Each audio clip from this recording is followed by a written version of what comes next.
Hello, my name is Todd Baginski. I'm an 11-time SharePoint MVP and a partner and CTO at my company Canvas. In this training module, I'm going to take you on a deep dive of the SharePoint Framework. This is section 4 of the deep dive of the SharePoint Framework training module. In this section, I will discuss the various utilities available in the SharePoint Framework. In this section, I'm going to give you an overview of the SPFx utilities and discuss the different libraries and methods that make them up. SharePoint Framework utilities include many utility libraries that make developing SharePoint Framework components much easier for developers. It's really easy to use the utilities. All you have to do is import the appropriate utility library, if that's even necessary, because sometimes these utilities are able to be used without importing the utility library. After you do that, you just call the different methods in the libraries. Let's take a look at a few of them now. The first thing we'll talk about is status renderers. Status renderers are used when a web part is loading information from SharePoint or somewhere else, or to display errors if a web part runs into issues that could prevent it from working right. These status renderers are available in the web part context property. They take up the entire web part UX when they render, not just a portion of the screen that makes up the web part. They allow you to display loading indicators, and those are very useful when you're initializing or loading any content that may make up your web part, as well as error indicators, which are obviously used to display error messages. Here's what a loading indicator looks like in the code you use to call it. To display a loading indicator, you call the display loading indicator method.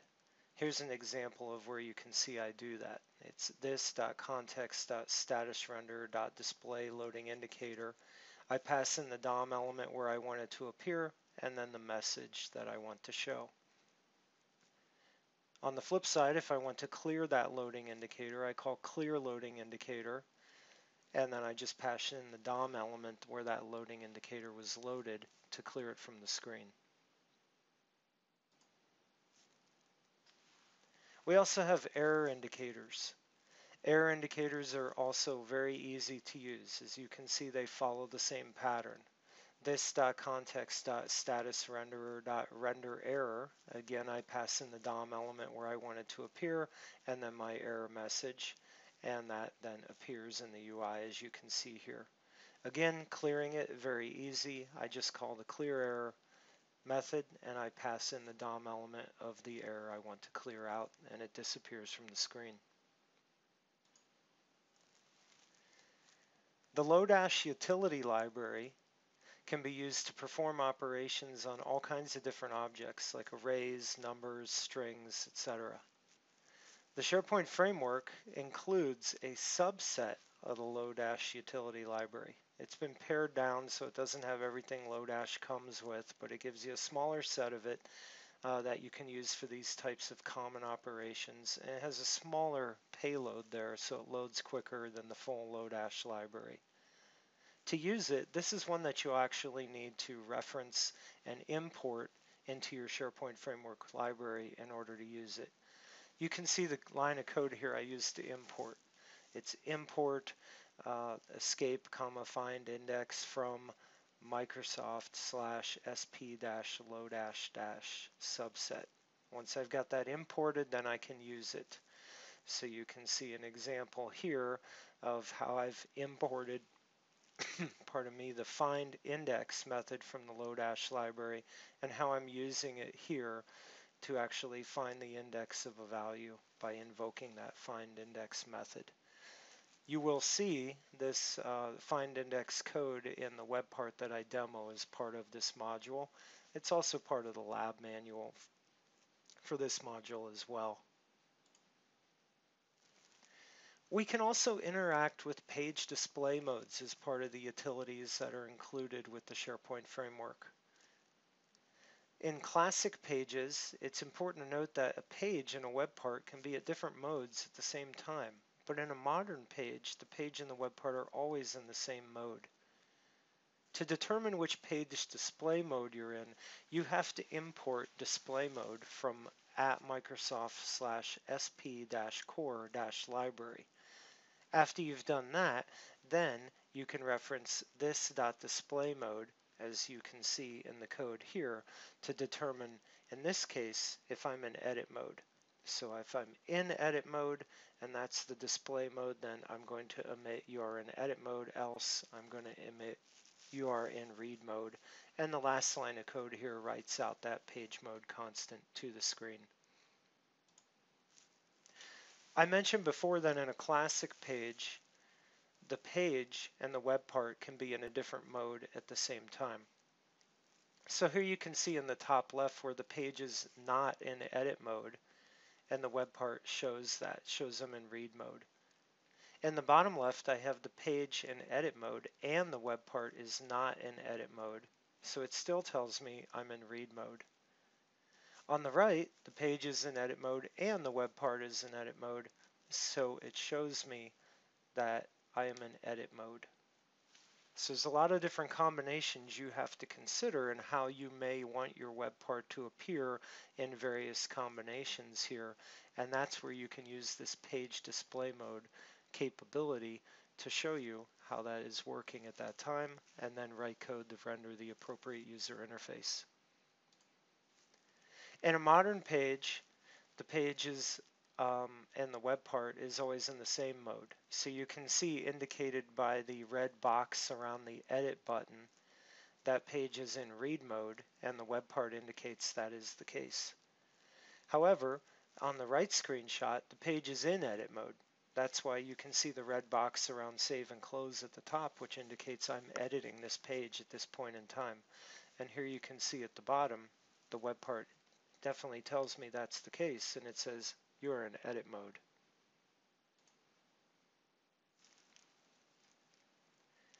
Page context is available with mock data in the local workbench, but it's fully available when you're running inside of the SharePoint workbench.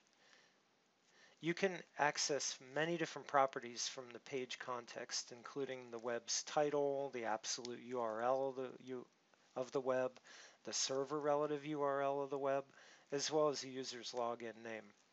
You can see in this code sample here, it says I'm loading from this.context.pagecontext.web.title. So this is going to return the title of the website this web part is running in when it renders to the user interface.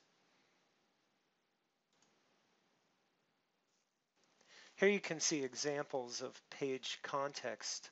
On the left, we have the page running in the local workbench, and it indicates I'm running from the local workbench. In the right, I'm actually running the web part in the SharePoint workbench on either a modern or a classic page.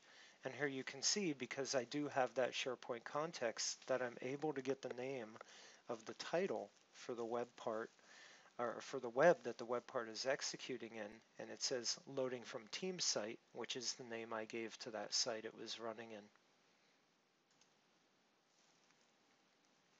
You also have the environment type, which is an important utility. It's basically allows you to determine where a web part is running. To use this one, you also have to import it from the Microsoft/sp-core-library. And so you're going to import the environment type. Much like the previous example I showed, here I'm evaluating if the environment type is the local environment. If so, I'm going to output you're in local environment. If not, I'm going to output you're in the SharePoint environment. The last line of code here just emits that constant, which will tell me where I'm at on the user interface for the web part when I'm running it. This really allows me to use the SharePoint workbench to give me the flexibility to test web parts in my local environment and from a SharePoint site. So not only can you emit it to the screen like we have in this example here, but you can make decisions based if you're running in the local environment or in the SharePoint environment. For instance, if you're running in the local environment, you're going to want to load mock data into your web part so you can see how it plays out in the user interface. While on the flip side, if I'm in the SharePoint workbench, then I know I have context to the SharePoint site that I'm running in, and I can grab data from SharePoint and render it to my web part instead of the mock data. Here's an example of that environment type. On the left, the web part's running in the local workbench, and you can see at the bottom it says you're in the local environment. On the right, the web part shows me I'm running in the SharePoint environment because I'm running this web part in the SharePoint workbench on an Office 365 developer site. You also have great functionality for logging, which is completely built into SharePoint Framework. All the logging is automatically output to the JavaScript console. There are 4 different static logging methods available to you to use with SharePoint Framework. You can use the info to log information, you can use warn to log warnings, error will log errors, and verbose will log everything. The logging methods share the exact same signature. The source of the method signature specifies the source of the logging information. You're limited to 20 characters here. This can be used to put in information such as the method or the class name where this logging event is occurring. Then you have the message that you'd actually like to log. This is limited to 100 characters. And finally, you have a scope, which is an optional service scope you can log to that method as well. The error method takes on an error object instead of a message string when you pass it in and use it.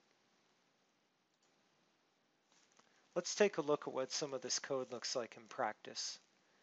In order to log, you have to import log from @microsoft/sp-client-base.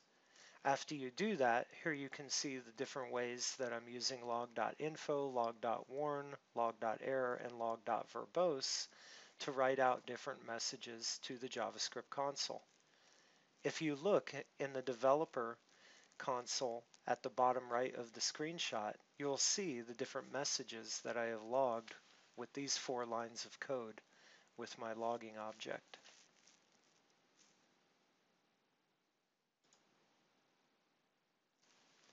Another utility is the module loader. The module loader allows you to load scripts. The first thing you need to do is import the module loader from @microsoft/sp-module-loader. Take a look at the code. Notice how the module loader is wrapped in the if this dot rendered once == false clause.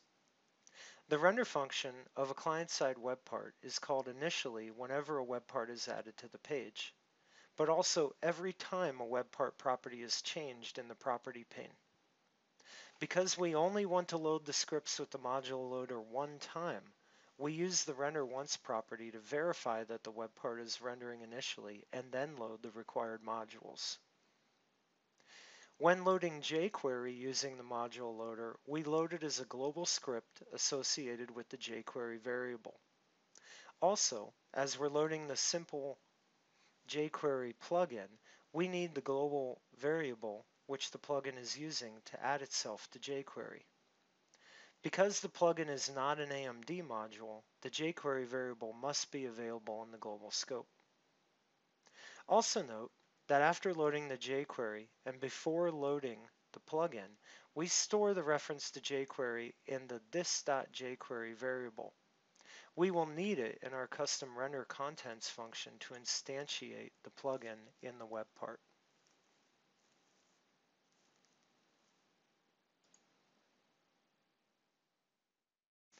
Now I'm going to show you a demo of all these things we just discussed using that exact same code we just walked through of how to use SPFx utilities.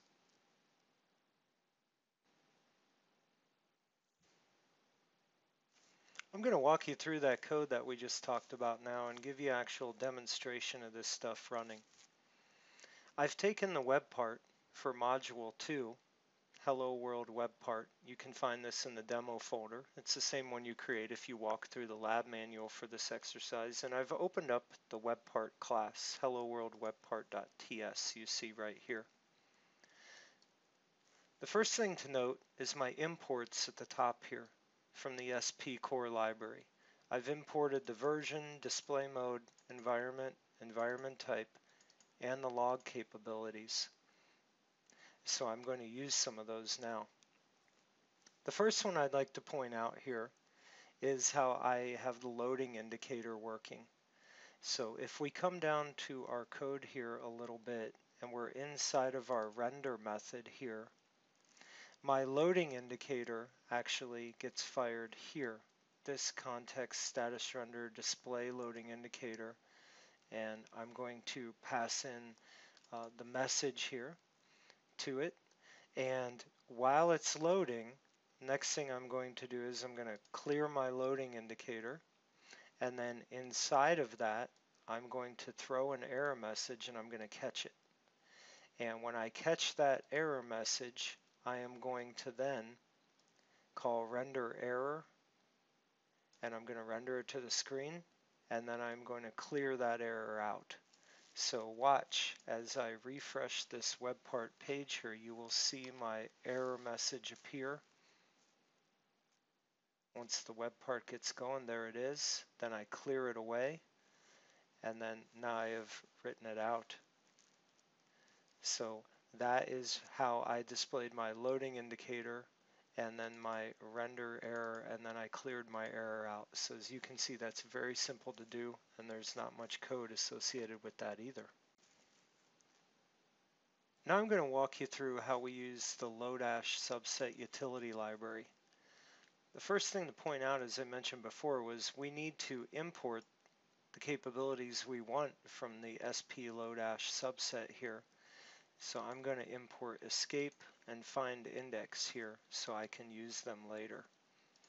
Then I have defined an interface here to represent a SharePoint item. I have a title and ID associated with that item. When my web part class starts, I'm going to create an SP items right here that uses that interface to create an array of fake SharePoint list items. So I have mock title 1 and ID 1, so on and so forth. So I have 5 list items here. Then here is where I'm actually going to use the lodash library. I'm going to say find the index of that SP items array where that item's title is equal to mock title 3. So then I have that index value right here. Later in my web part, I can reuse that index value to actually render it to the screen.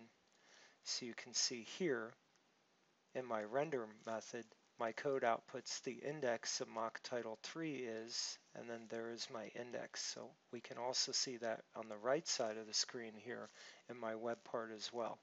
So that's a simple example of how you can import and use the lodash utility library subset. I also talked about how we can determine which display mode the page is in when the web part is executing. To do that, I've got my page mode constant set right here, and I'm going after the display mode property to determine if I'm in the edit capability for my page. If I am, I will render you are in edit mode. If I'm not, I'll render you are in read mode. So to test that, I'm going to jump over to my SharePoint site and look at it in a classic page as well as in a modern page. Before I do that, I'd like to point out where I'm actually going to render this in the web part. Here's the code that outputs the page mode that I've defined up here using that display mode comparison. So the first thing that I'm going to do here is head over to my SharePoint site and go to the site contents page, and then we will dig down into the site pages library, and in here I will open up the modern page that I created in the previous module. There it is. So in my modern page here, I have the web part up and running. It's throwing those same errors there, clearing them out, and then rendering, and it shows I am in read mode. And that makes sense, right? Because I'm not in edit mode. I have not clicked the edit button. So I'm going to put the page into edit mode now, and we can watch how the web part responds here. And now you can see I'm in edit mode there. So that's how that one works in the modern page. If I go back to site contents and head back to that same library again, I can then open up my classic page that I created.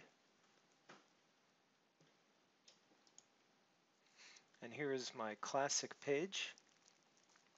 I've got the web part inside of it, and you can see that once the web part renders, I will be in read mode. And there I am in read mode. So let's take the page and put it into edit mode.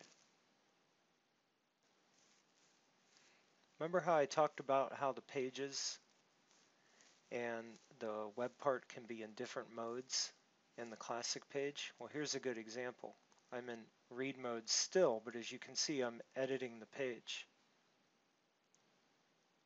However, if I take that web part and I edit that web part like this, now you'll see when the page refreshes, because the web part is in edit mode, I can determine if that is the case, and I can see here now I'm in edit mode inside of the web part in the classic page. So as I mentioned before, this is a great way to give your users different user experiences based on the state of the web part in the different type of pages that is running inside of. Let's take a little look at the page context now. The thing that I'm using to demonstrate page context in this module is found right here on line 63. You can see this .context.pagecontext.web.title is going to write out the context of the page that I'm in to the screen. If we look at the page that I was just looking in, you can see it is loading from SPFx dev. Well, that's the name of the website you can see up here in the URL that I'm running this from in SharePoint Online. This was my classic page. If I go back and I look at my modern page, once we see that web part load, it's going to say the same thing. It's going to say loading from SPFx dev right there. However, if I flip over and look at it running, you can see here on localhost in my local workbench, it says it's loading from the local workbench. So this is how you can determine if you are local or in SharePoint Online as you do your development. Let's take a look at the environment type and how we can interact with that. Here's the line of code where I'm returning the environment type. So I say if the string environment.type is equal to environment type local, then I want to render you're in the local environment. If not, then I'm in the SharePoint environment. So as we can see, as we look at across all our different pages, we render that out at the very bottom in line 64 in the code here. And here we're looking at the modern page, and yes, it's running in the SharePoint environment. If we bounce over to our classic page, we can see it is also running in the SharePoint environment.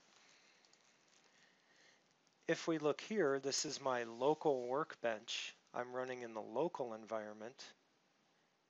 However, if I load from the workbench that is inside of Office 365, as you can see in the URL here, I'm again in the SharePoint environment. Finally, as I mentioned before, there's many great logging capabilities that we have with the SharePoint framework. So I'll show you how I implemented them here. After I went to the top and I imported log from Microsoft/sp-core-library, as well as you can see here, there's the environment type I used, the environment, the display mode, and the version. To log the information, I did that down in lines 36 through 39 here. So I did an informational, a warning, an error, and a verbose log for this page. So if I open up my developer console by pressing F12 and then I reload this page, we will be able to see the different logs that are written out to the console right here. So the page is loading out, and here are the different ones that I logged. So here's my informational message right here. This is my warning message. This is my error message. And then finally my verbose message down at the bottom as well. So we can come back and compare and contrast these now to the code that I have here, and notice that I'm writing out the service scope for the context as well. So that can be very helpful for you as you write out information, whether it's just to go diagnose a problem by adding these things in, or always having this information in your system as well.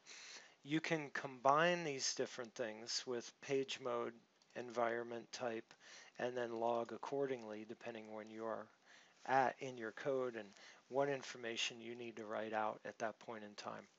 So that's a good overview of the many SPFx utilities and how you can use them in your code.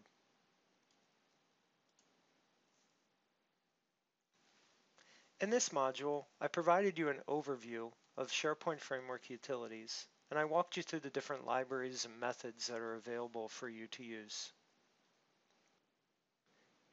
You can learn more about SharePoint Framework and all the things we've talked about here in the SharePoint Patterns and Practices. You can get to this via the URL aka.ms/SharePointPNP. There's a ton of code samples and solutions, reusable components, a lot of guidance documentation, and also monthly community calls that you can watch here to learn all about the SharePoint Framework, SharePoint add-ins, Microsoft Graph, and Office 365 APIs.